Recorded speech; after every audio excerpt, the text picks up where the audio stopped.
Continuamos con nuestra reflexión sobre el libre comercio, específicamente el nuevo tratado o acuerdo de libre comercio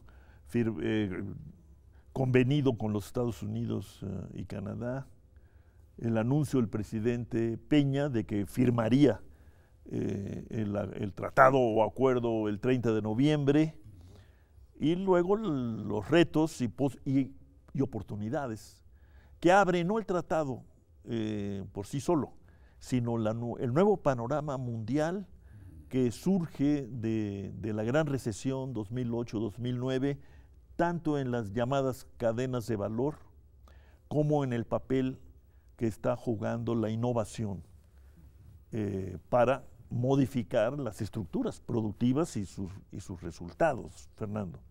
Decía Enrique en el programa anterior, veamos el arco histórico de manera más amplia, o sea, no nos quedemos con hoy y Trump incluso, sino pongámoslo en perspectiva a partir de estos cambios que todavía no son realidades plenas, digamos, pero que los vislumbramos y hasta los medimos, como los medías tú cuando nos hablabas del incremento en la producción manufacturera, el incremento en la productividad en los Estados Unidos y la caída del empleo, ¿no?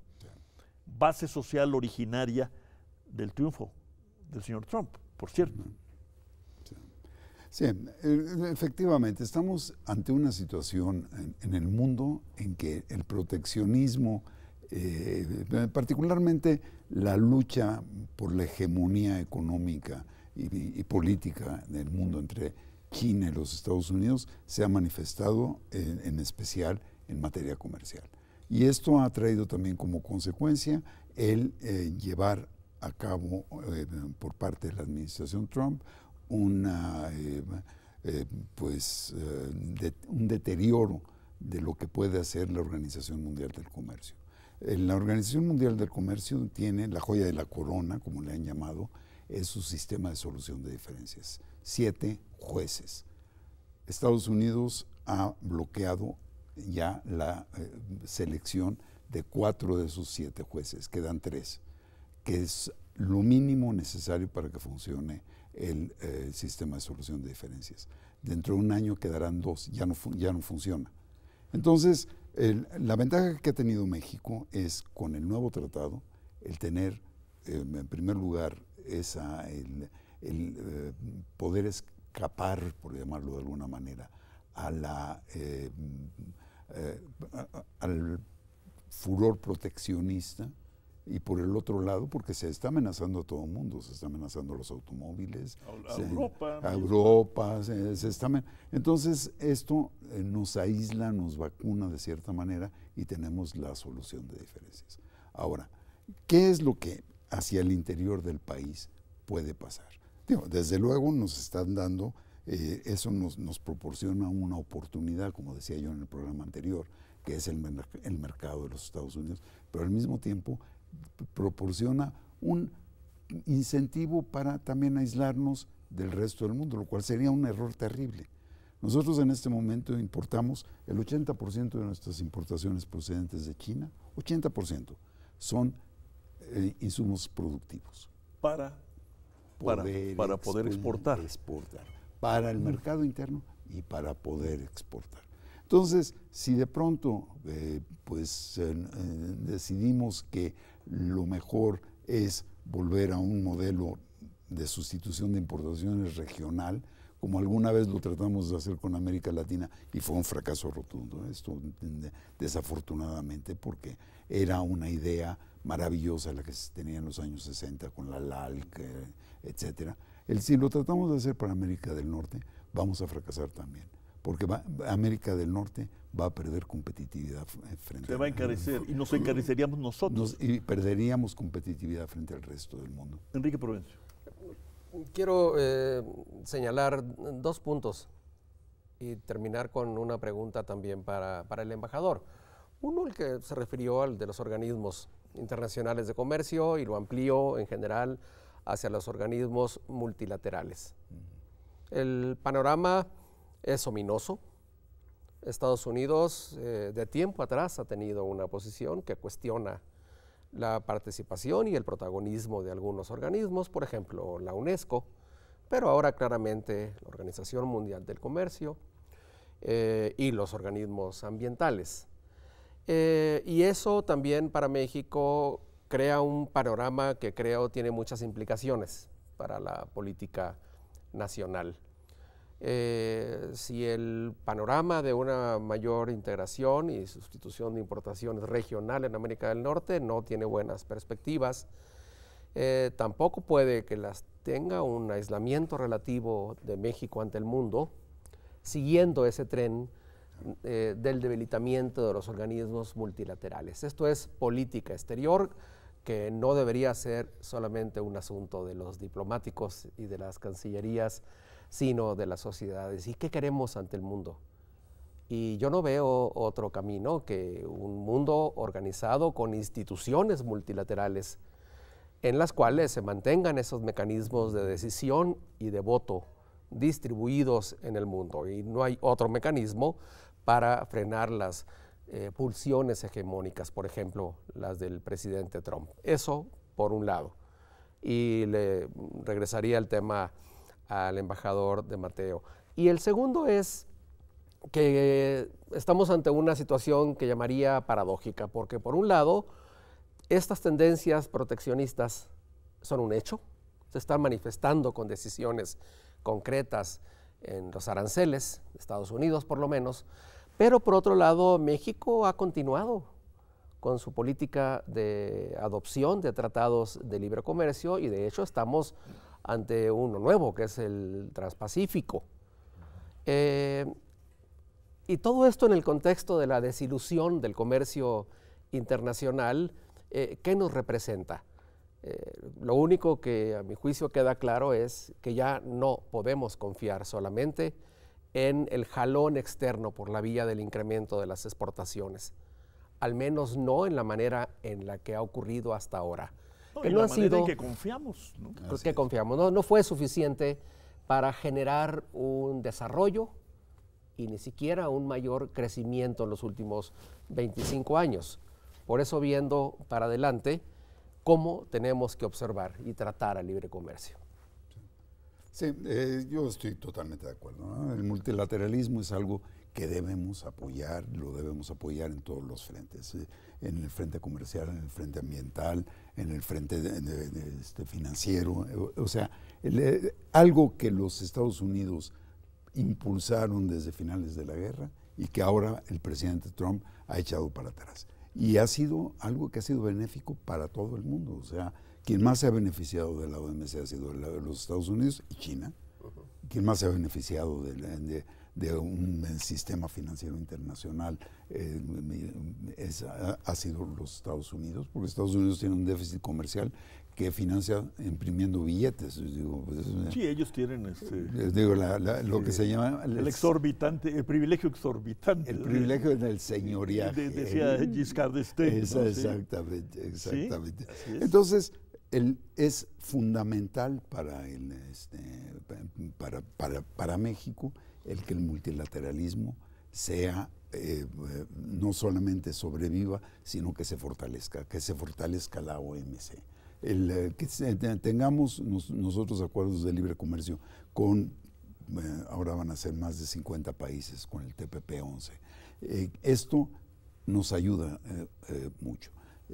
Me queda claro que el crecimiento de México no ha sido lo satisfactorio que debería haber sido y que, pues, aunque nunca se prometió, sí se señaló que el libre comercio iba a ayudar. Ahora, yo sí sostengo que el libre comercio ha ayudado a México. Si nosotros vemos la tasa de crecimiento de México, la comparamos con el resto de América Latina, pues la verdad es que lo hemos hecho mejor que el resto de América Latina. Lo hicimos peor en el momento en que China se dedicó a absorber todas las commodities, todas las materias primas, y Brasil, un boom, y Perú, y Chile, y Argentina. Pero en el momento en que la tasa de crecimiento de China se baja a solo 6,5%, en ese momento entra en crisis Argentina, entra en crisis Brasil, Chile cae su tasa de crecimiento, etc. Nosotros seguimos con un muy modesto 2.2, 2.5%. No estamos en el 7, en el 8 que teníamos en la época dorada de la sustitución de importaciones, cuando, y esto es muy importante, las tecnologías eran estáticas, prácticamente estáticas. No quiere decir que no hubiera innovación, pero es a partir de los años 70, mediados de los 70, cuando se dispara el movimiento con las computadoras, con la informática, con la logística. El contenedor es de 1956 y ese tiene un mayor efecto en el comercio mundial que todo lo que hemos hecho en la OMC. Un minuto, Enrique. Solamente un apunte marginal a lo que acaba de decir el embajador. En efecto, el comercio ha tenido un efecto positivo y creo que la muestra más palpable es la dinámica que han tenido los estados y regiones. Las regiones de México. Más vinculadas al Tratado de Libre Comercio y a las exportaciones. Ese es un punto que en este programa hemos abordado varias veces. Y en efecto, la dinámica tan diferenciada de los estados mexicanos vinculados al comercio exterior versus los que se han quedado a la saga no se va a resolver en el Tratado de Libre Comercio. Es un asunto de política interna, aunque alguna vez también se planteó que quizá la siguiente generación de estos tratados tenía que incorporar fondos de compensación. Eso es algo que evidentemente quedaba fuera del panorama en la actualidad, ¿no? Vamos a una pausa y continuamos.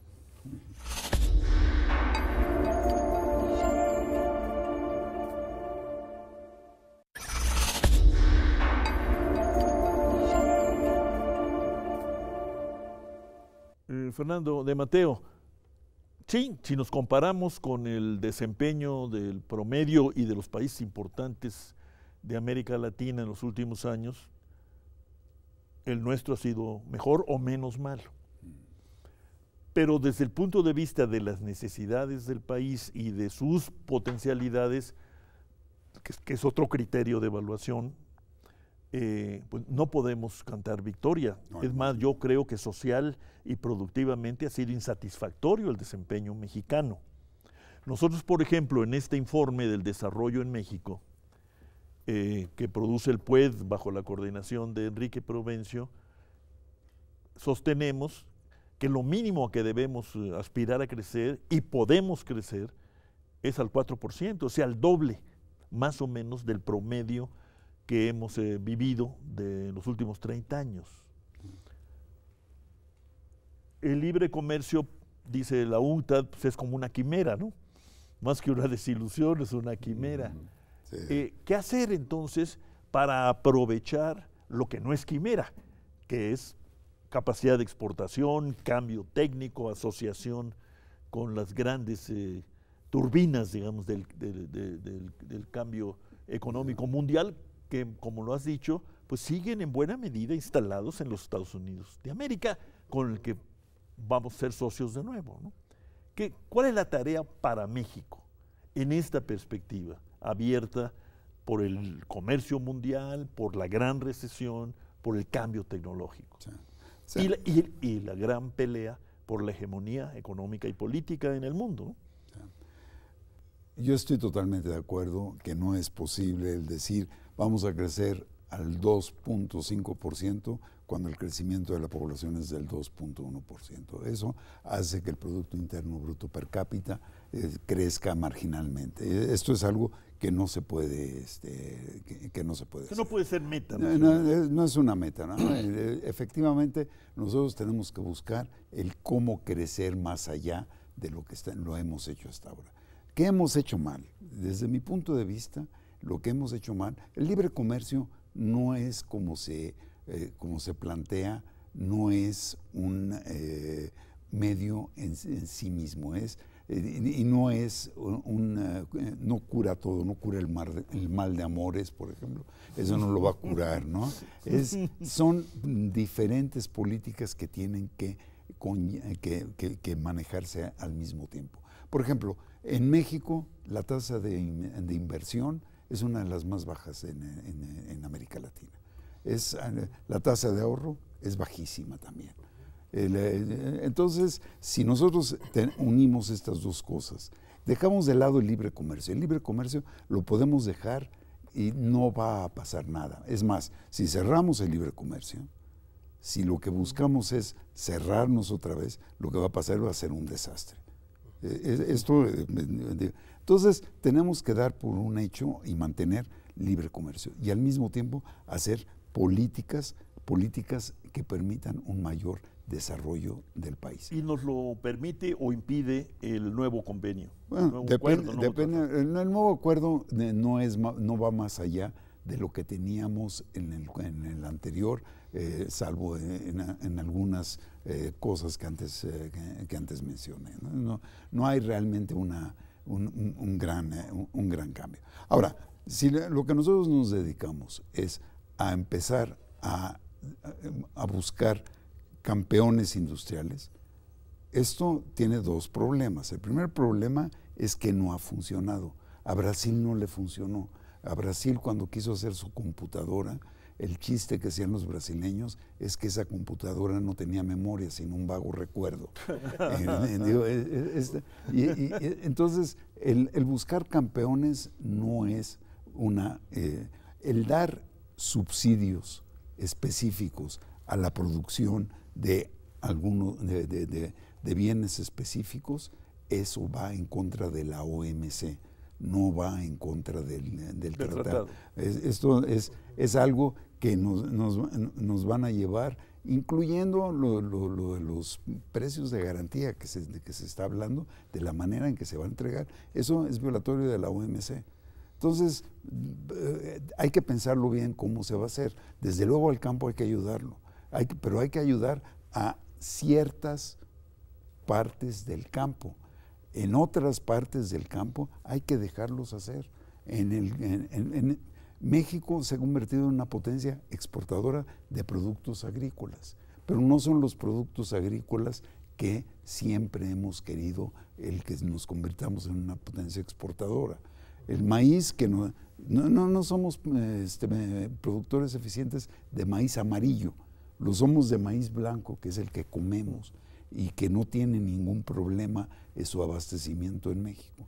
Pero hay que ayudar al campesino pobre, pero hay que buscar la mejor manera de hacerlo. Eso es solo un ejemplo de lo que tenemos que hacer. Políticas específicas, dirías tú. Políticas específicas buscando ayudar a los sectores específicos. Políticas que sean para aquellos que cumplan con ciertas condiciones. Todos aquellos que cumplan con las condiciones son acreedores a esa política. Pero no decir tú sí, tú no, tú sí, tú no. Eso es contraproducente y violatorio. Enrique. El embajador ha puesto por delante ahorro, inversión, como pilares de una política macroeconómica que compense las insuficiencias del impulso de las exportaciones, y creo que eso es muy adecuado. Agregaría un tercer elemento que él mencionó en este programa y también en el anterior, que es el de la innovación. Lo dijo en especial refiriéndose a los motores del crecimiento, y en efecto parece ser una de las lecciones después de este casi cuarto de siglo del primer tratado de libre comercio. Y es uno de los factores clave, porque una de las grandes lecciones a largo plazo que dejó el libre comercio en este cuarto de siglo es que no promueve en automático la convergencia. Nuestra brecha con Estados Unidos actualmente es más amplia que la que existía al inicio del Tratado de Libre Comercio, y la convergencia interna en México también ha retrocedido. Hoy, es el desarrollo regional al que te referías antes. Exactamente, hoy somos más desiguales regionalmente. Y por tanto, la búsqueda de la convergencia, que es una de las grandes ambiciones del desarrollo, hay que hacerlo, si no con políticas específicas, sí con políticas explícitas que atraigan inversión, innovación a las regiones más rezagadas. Y eso, en efecto, es una de las tareas internas. Jaime Ross ha hablado de un pacto para el sur o con el sur. Exacto. Francisco Suárez Dávila, estoy citando amigos y colegas, correligionarios de alguna manera, habla de un nuevo desarrollismo, que vaya más allá, digamos, del estatismo ingenuo del pasado. Mauricio de María y Campos insiste en que lo que nos ha faltado y no debe faltar es una política industrial de nuevo tipo. En fin, desde el Grupo Nuevo Curso de Desarrollo de la UNAM, desde el programa de estudios, estamos insistiendo en eso. Yo diría, como ustedes me llevaron a decir, hay vida después del TLC. Sí. Ojalá y podamos decir hay vida después de Trump. Esa es una buena idea. Es una buena idea. ¿Cómo nos planteamos el tema del desarrollo sin poner en cuestión, en peligro, nuestro papel en el mundo de las instituciones, obviamente, ¿no? Bueno, simplemente darle un apoyo constante y un apoyo sostenido a las instituciones multilaterales de las cuales formamos parte. Yo pondría desde luego en primer lugar a la OMC. La OMC, y esto es algo que se ha venido haciendo, ha sido siempre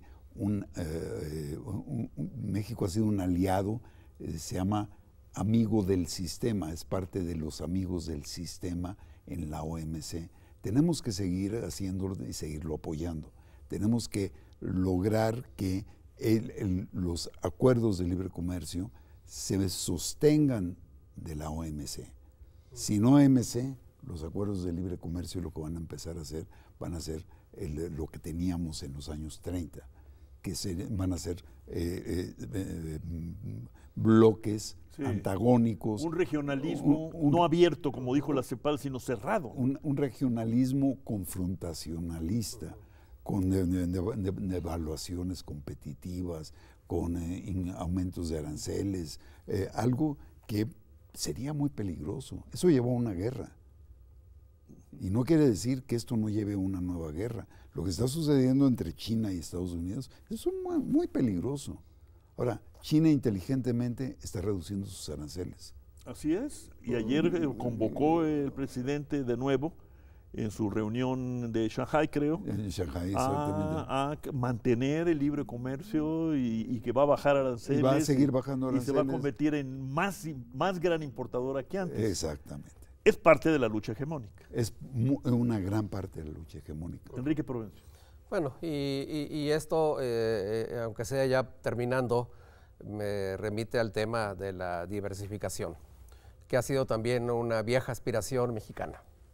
Reducir en lo posible su dinámica del ciclo con Estados Unidos y avanzar en un proceso de diversificación que algunos ven con mucho escepticismo, pero que en estas condiciones de tensiones y posibles guerras comerciales más agudas, creo que no debemos dejar de largo y afrontarlo con realismo.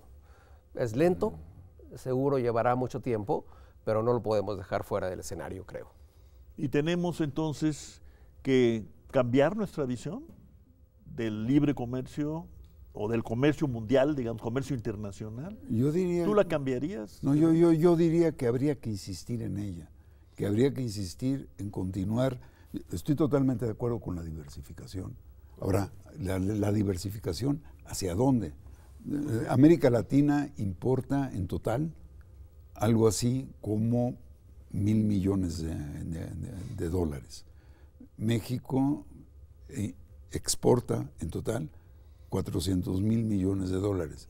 O sea, América Latina importa 400,000. O sea, quedan 600,000 millones de dólares para diversificar. Tendría América Latina que comprarnos todo a México para sustituir el mercado de Estados Unidos, lo cual no es posible. Pero necesitamos Europa. particularmente Asia. Necesitamos Asia. Y entonces tenemos que enfrentar el gran dilema del Triángulo de las Bermudas, reeditado, China, Estados Unidos, nosotros. Exactamente. Y ahora, China es un gran socio comercial de México, como exportador, no como importador. Tenemos que exportar más a China. Fernando de Mateo, Enrique Provencio, muchas gracias. Vamos a continuar esta discusión. Vamos a convertirnos en monitoreo amigo del proceso que esperemos que en efecto se reinicie. No obstante el cambio político en los Estados Unidos, el cambio político nuestro. Ambos podrían converger, ¿no?, en una nueva era de intercambio regional beneficioso para nuestro crecimiento. Gracias por esta y muy interesante conversación, Fernando. No, muchísimas gracias por la invitación, ha sido un placer. Enrique, como siempre, gracias, muchas gracias. Buenas noches.